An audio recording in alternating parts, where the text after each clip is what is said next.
Muy bien, arrancamos este bloquecito y vamos a hablar con alguien que ha tenido la posibilidad de hacer muchas millas de viajero, ¿no? Tiene muchas horas arriba de un avión, porque su experiencia lo ha llevado en la vida a trabajar a Rusia. Y hoy está con nosotros, y así que vamos a aprovechar para preguntarle muchas cosas. Está con nosotros el licenciado Agustín Fontela. ¿Cómo estás? Bienvenido. ¿Qué tal? Muchas gracias por invitarme. Bueno, Agustín, la vida te ha llevado profesionalmente a trabajar en Rusia.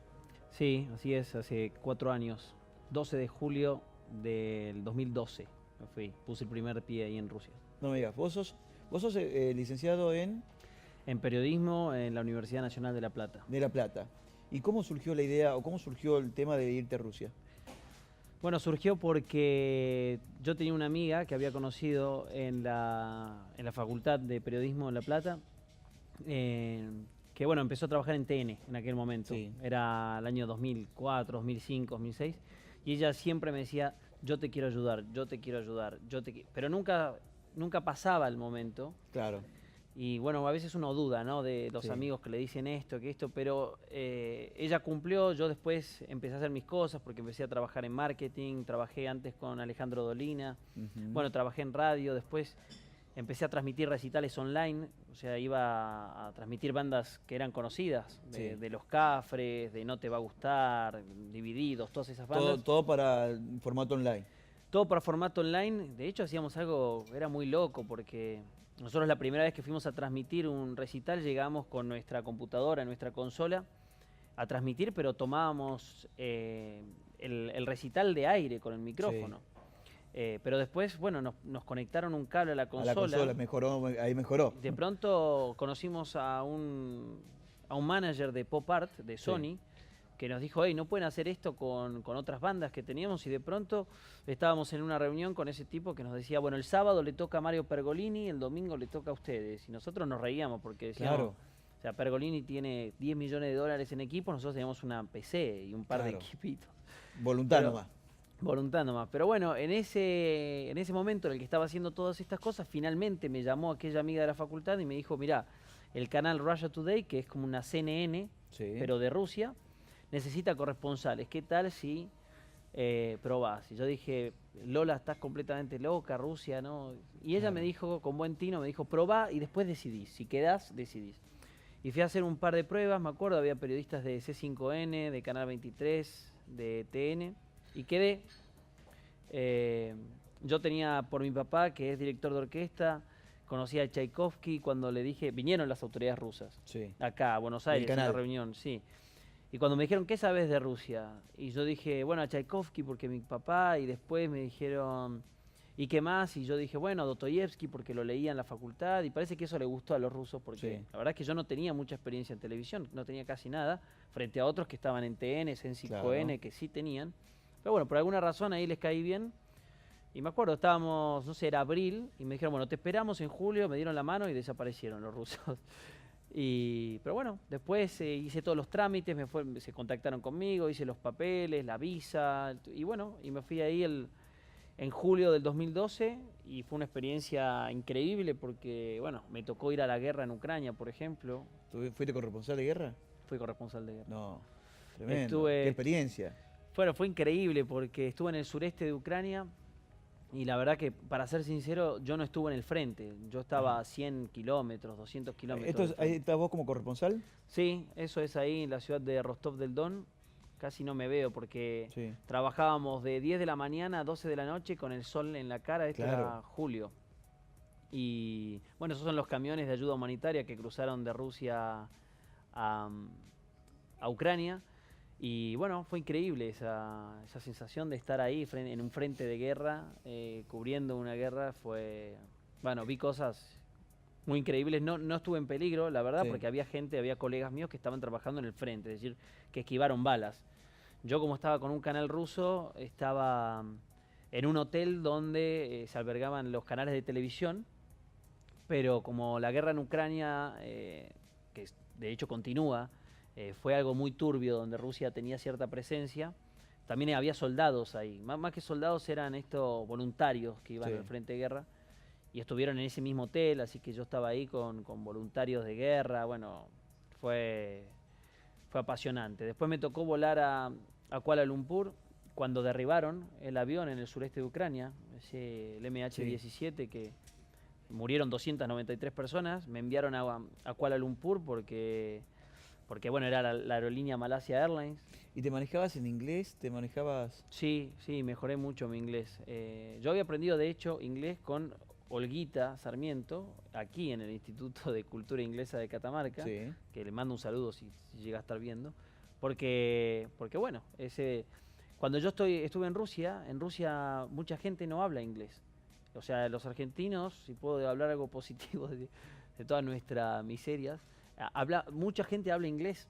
Ujú. Y eso es porque en un lugar como Catamarca, una provincia tan chica, cuando yo vine a vivir acá en el año 90, tenían excelentes profesores de inglés, como por ejemplo Olguita, y bueno, ella me enseñó, y yo hablaba en inglés ahí con los cámaras, con algunos periodistas rusos, bueno, hasta que fui aprendiendo de a poquito ruso. Claro, bueno, tengamos en cuenta también de que Rusia viene con una situación histórica muy grande, que fue hasta la caída del muro de Berlín y demás, era totalmente hermético, todo lo que tenga que ver con algo que sea más o menos inglés o que tenga algún tinte. Totalmente, claro. Entonces, también eso lleva, quizás yo deduzco que puede ser uno de los motivos, razones y Sí, circunstancias. absolutamente. Esto, ¿no?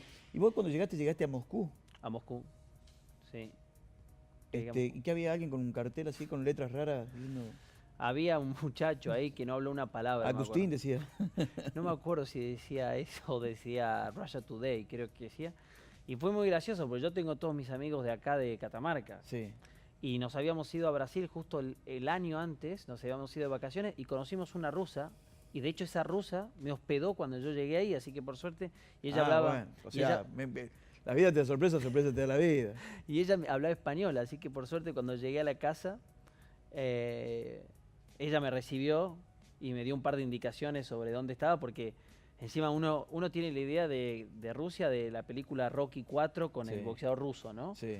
Pero Moscú tiene toda la inmigración de las ex repúblicas soviéticas, Armenia, Georgia, Kazajistán, Afganistán, Turkmenistán. O sea que el paisaje, los rostros, no son todos rubios de ojos celestes como creemos. Hay una mezcla rarísima. Sí, Yo sí, estaba ahí y sí. digo, ¿dónde demonios Es hay? claro, como muchos turcos, así. Sí, bueno, tienen para ponerlo en algo que nosotros conocemos sería algo más turco, pero es como Claro. entre un turco y un chino. Es Claro. el kazajo, el Claro. turkmeno, y bueno, así que fue muy raro ahí llegar a Moscú y era todo así muy, muy diferente. ¿Y con el equipo cómo te manejabas? ¿En inglés? ¿Con el equipo de trabajo? Con el equipo de trabajo, si viajaba en inglés y si me quedaba en Moscú en español, porque los chicos rusos hablan muy bien el idioma. O sea, todos los que trabajaban en el canal, éramos como 500, Sí. hablaban muy bien español. Así que con ellos en español solamente había que pasar el acento ese español que a nosotros los argentinos particularmente Sí. no nos convence mucho, Sí. pero no, hablaban muy bien. Pero ellos, digamos, en la formación de ellos era el español de España. Claro, El por español eso de España. me decían a mí, Vale. me decían, vale, ¿quieres comer setas? Y yo digo, ¿qué? Hasta que tardé como un año en saber que setas eran unos hongos, ¿no? Sí. Cosas de ese estilo. ¿Qué cosas extrañabas estando allá? ¿Cuánto tiempo estuviste allá, perdón? 4 años. 4 años. ¿Qué cosas extrañabas? ¿De Argentina? Sí. ¿Se extraña Argentina estando lejos? Sí, la verdad es que creo que uno tiene una idea muy romántica de la Argentina, de los argentinos. Hay muchas cosas que a mí pasaron también que me di cuenta que fueron muy interesantes. Por ejemplo, yo el segundo viaje que hice fue a Dinamarca. Y en Dinamarca me explicaron que los apellidos terminaban con son, como Johansson, y que en Suecia terminaban con sen, como, no sé, Johansen. Lópezén. Sí, o López-en. Y yo tenía una compañera en la Clara J. Armstrong cuando llegué, que se llamaba Mariana Swensen, rubia, ojos celestes. Ya, Y sí. yo digo, Mariana Swensen, rubia, ojos celestes, como un sueco, tiene el apellido Swensen. O sea, empecé a pensar todas las terminaciones de un montón de apellidos que hay en Argentina. Por ejemplo, Nalbandian es Sí. armenio. Cuando yo llegué a Rusia me dijeron, los armenios aman su cultura y aman su país, donde ven un armenio lo quieren destacar. Sí. Así que apenas llegué me dijeron, ¿vos sabías que Nalbandian es armenio? Le digo, no, es argentino, es de Río Cuarto. No, que es armenio porque el padre tiene sangre armenia y bla, bla, bla. Y bueno, empecé como a redescubrir muchas cosas de Argentina, bueno, los argentinos cómo son, esa soberbia que tienen. Sí. Es como un amor-odio que hay con Argentina, ¿no? yo extrañaba algunas cosas, bueno, los amigos, la familia, pero bueno, en Rusia también no es el mejor país para vivir, aunque tiene muchas cosas interesantes.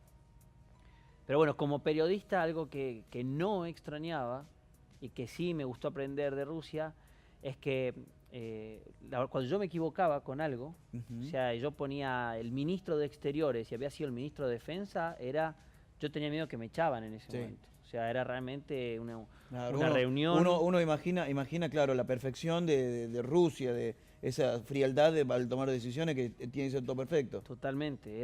Yo estaba ahí en el plató, bajaba y de pronto eran caras de muertes. Te equivocaste. No es Sergei Lavrov, es Ustinov, era el ministro de Defensa.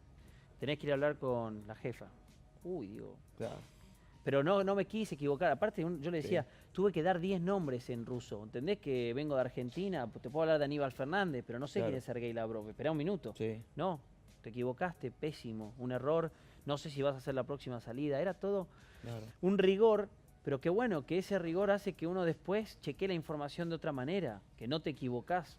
Y acá en Argentina veo que yo venía con una cultura de dije lo que dije, no importa. Sí. Y a veces no nos damos cuenta como periodistas que, claro, entre los periodistas decimos, viste que me equivoqué, no sé qué, sí. Pero el que está del otro lado, es importante si uno le dice que no va a cobrar la jubilación y se equivocó, le iba a cobrar. Ese tipo se agarró un paro cardíaco ese día. Claro. Y eso, bueno, había cosas de, no sé, lo pensaba en términos más de periodismo, no extrañaba, extrañaba la carne, eso sí, la carne. Lo único que puedo decir de Argentina que estoy completamente seguro que es la mejor carne del mundo, eso no hay. No me digas, ¿allá se come carne o no es buena la carne directamente? La carne hay carne pero no es buena. No es buena, si es buena es cara, si es buena no es tan buena como la Argentina y la gente no come carne, no sabe cocinar. O sea, creo que durante 50 años comían una olla. ¿Te lo hiciste con un asadito? No. Pero lo que pasa es que el 9 de julio hay una historia increíble. Hay una casa quinta que le regaló Stalin a Perón. Ajá. Y está en las afueras del centro de Moscú, pero muy bien ubicada. Es una casa quinta que se cae a pedazos, pero está espectacular. Por otra parte, que en algún momento los rusos dijeron, eso no está en ningún papel. O sea, fue de historias que Stalin se le regaló a Perón. Y los rusos querían que Argentina devolviera esa casa quinta. Pero nosotros no, pero ¿cómo si Stalin se lo regaló a Perón? Nosotros no podemos, no podemos apreciar el regalo. Claro, aparte es la palabra de Stalin. Así claro. Y todos los 9 de julio se hace un asado ahí. Sí. Y había un argentino que era el chef del Gaucho, el restaurante del Gaucho ahí en Moscú, que es una cadena de restaurantes que hay ahí en Europa. De Colonia, Alemania. Sí. De Santillán, que es de Catamarca. ¿Ah, sí? Sí, ya falleció el año pasado, hace 2 años. Y él albergaba a todos los catamarqueños que iban de gira a Europa, él lo albergaba. Mirá vos. Sí. Bueno, Sebastián, un cordobés, era el chef. Y había un rosarino que era el director técnico de las inferiores del Spartak, club de fútbol. Quería ser el Boca Junior de Rusia. Así que ellos dos hicieron el asado el 9 de julio y cada año 9 de julio íbamos a comer un asadazo que hacían ahí. Mirá qué bueno. ¿Cómo es la sociedad rusa? ¿Cómo es vivir en Rusia? ¿Es ordenado? ¿La gente es cálida, es reservada, es complicado, es caro? ¿Cómo es vivir en Rusia? Es caro, la gente es bastante fría, hacen chistes, se divierten, todo eso, pero no existe todo ese toqueteo argentino. No hay pasión, digo, ¿se hacen las cosas apasionadamente o se hacen técnicamente? Se hacen técnicamente y aparte se hacen siguiendo órdenes. O sea, nadie va a tomar el riesgo de decir, mirá, me dijeron que ponga este banco allá, pero mejor lo puse acá porque justo el sol cambió. Claro. No lo hacen porque si se equivocaron, tienen miedo de que los echen. Claro. Aparte zapatero a su zapato, ¿no? Cada uno, hay un tipo que estudió dónde iba a estar la luz y puso la luz ahí, y dónde va a estar el sillón, alguien estudió para que estés ahí. Para mí es muy difícil porque la gente no piensa creativamente, no se la juega a hacer algo que quiere, reciben, a eso sí, el tipo al ruso le dicen, tenés que hacer esto, el tipo se concentra ahí 5 horas, no para, lo hace perfecto, es decir, en algunas cosas, siguiendo órdenes son muy buenos. Seguro. Y ese plus que tiene que ver con el argentino, ese don de a veces de improvisar, pero más que nada el de buscarle la vuelta, ¿no? Sí. Que el famoso la tomo con alambre. Eh, ¿te sirvió en algo? ¿Te dio un plus ahí? ¿O lo tuviste que guardar directamente? No, sí, me sirvió, pero sí, yo creo que me sirvió y de hecho creo que los rusos valoran porque contrataron un montón de argentinos. Después del primer argentino que contrataron, eran o argentinos o españoles. Había un chileno, Claro. un ecuatoriano, un colombiano, pero era mayoría de argentinos y mayoría de españoles. Sí servía eso, pero servía mucho más cuando lo combinabas. Cuando combinabas ese, mira, me di maña para hacer esto porque no tenía los instrumentos, pero respondí con un montón de conocimientos que tenía. Entonces, Eh, Esto estaba destinado a un público, este proyecto estaba destinado a un público hispanoparlante. sí, hispanoparlante. En realidad tenían 3 canales, o sea, inglés para el público de Inglaterra básicamente y Estados Unidos, después tenían el árabe y el español. Bien, perfecto. Háblame de tu futuro. ¿Qué vas a hacer? ¿Qué estás haciendo y qué vas a hacer? Me voy a España porque ya me cansé del frío.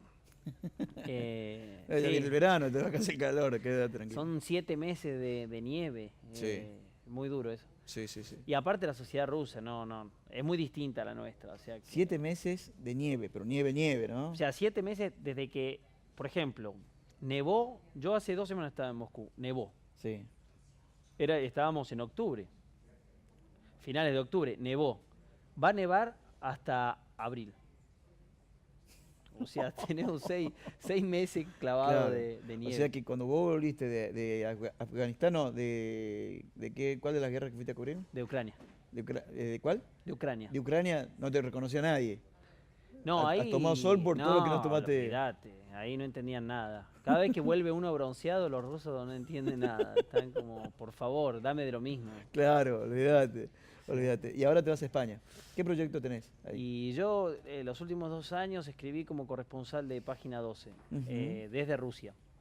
Y ahí descubrí que bueno, que escribir, a mí me gusta mucho escribir. Y bueno, o sea, la televisión es mucho diálogo ahí, o sea, no digo que me gusta más escribir, pues son más Bien. hechos, porque uno analiza un poco más, entiende más. Y bueno, ahora ahí voy a ver si puedo trabajar para los mismos medios que estaba trabajando, Infobae, La Nación, Página 12 desde España, a ver si... Agustín, esta profesión y este viaje te dio roce por ahí con tipos de primera línea a nivel mundial. Mm. ¿Quién fue la persona más grosa que vos dijiste, qué loco que yo le esté haciendo una nota o una entrevista a este tipo? Eh, la verdad que la persona, digamos, por cargo político más importante que entrevisté, con toda la polémica que eso incluye, es el que estaba en Rusia, fue a Julio De Vido. En ese momento era, Ujú. digamos, venía Cristina Kirchner y Julio Sí. De Vido, era el funcionario con más tiempo en el gobierno de Néstor Kirchner y Cristina Kirchner. Así que a él lo entrevisté y, bueno, digamos que esa fue la entrevista más importante. Después sí estuve en todos los hechos donde vinieron todos los presidentes, o sea, vino desde Putin hasta Evo Morales, hasta Nicolás Maduro, vinieron a Rafael Correa, bueno, todos los presidentes, bueno, Cristina misma vino. Yo entrevisté a Julio De Vido cuando vino con Cristina a Rusia. Claro. Ese fue, o sea, fue el alto cargo más importante que entrevisté, pero bueno, el desafío ahora es entrevistar a Gorbachev, que espero antes de irme, porque vuelvo ahora a Moscú un tiempo, entrevistarlo al último líder soviético vivo. ¿Y hay posibilidades? Hay posibilidades, yo espero, estoy presionando mucho ahí para que se dé. Vos con todo esto que estás viviendo, ¿no? Hablábamos recién de lo que significó Rusia históricamente con la negación absolutamente a todo lo que venga del lado de Norteamérica. ¿Cómo tomás vos, cómo vivís vos y qué apreciación tenés de lo vivido, de lo ocurrido el martes pasado en Estados Unidos con el triunfo de Trump? El triunfo de Trump. No sé, pienso que está muy bien que haya ganado Trump porque pienso que la política de hoy en día no sabe entender a las necesidades de la gente. O sea, yo estando en Rusia me doy cuenta cómo la Unión Europea tiene todas sus reunioncitas de todos los meses ahí en Bruselas para decidir cosas y la vida de la gente pasa por otro lado.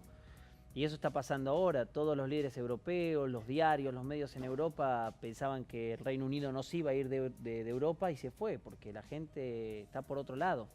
Y lo mismo creo que pasa en Estados Unidos. La gente está preocupada por un montón de cosas que la gente no, que los políticos no hablan. Trump habla, Sí. habla mal, yo no quiero, o sea, creo que va a ser un escándalo su presidencia y pueden pasar cosas terribles. Pero bueno, me parece que de alguna manera eso servirá para que se den cuenta que Claro. Hillary Clinton no representaba a un montón de gente, que estaba con sus realidades, sus necesidades, nadie los escuchó. Claro, que en algún momento tenían que romper el molde de Washington. Sí, totalmente. Con el tema de los refugiados sirios, ¿también tuviste algún contacto? ¿Pudiste vivir Sí, algo de eso? sí, trabajé con la guerra de Siria un montón de tiempo y yo cuando llegué estaba en el primer año de guerra y hice informes, un montón de informes bueno, de hecho, o sea, me acaba de enterar justo que uno de mis amigos acá, la novia, es hija de inmigrantes sirios libaneses, hay un montón de sirios Claro. libaneses acá, Sí. sobre todo en el norte del país, y no sé cómo viven el hecho de que haya tantos refugiados sirios, tantas muertes en Siria. Y no sé, es Bien. un tema complicado. Yo estoy a favor de que se les dé un lugar a los refugiados, Sí. a los que huyen de la guerra. Pero otra cosa que yo leía sobre, por ejemplo, Estados Unidos, es que, y si lo traemos al caso de Argentina, Macri aceptó junto con Obama que 3.000 refugiados vengan aquí.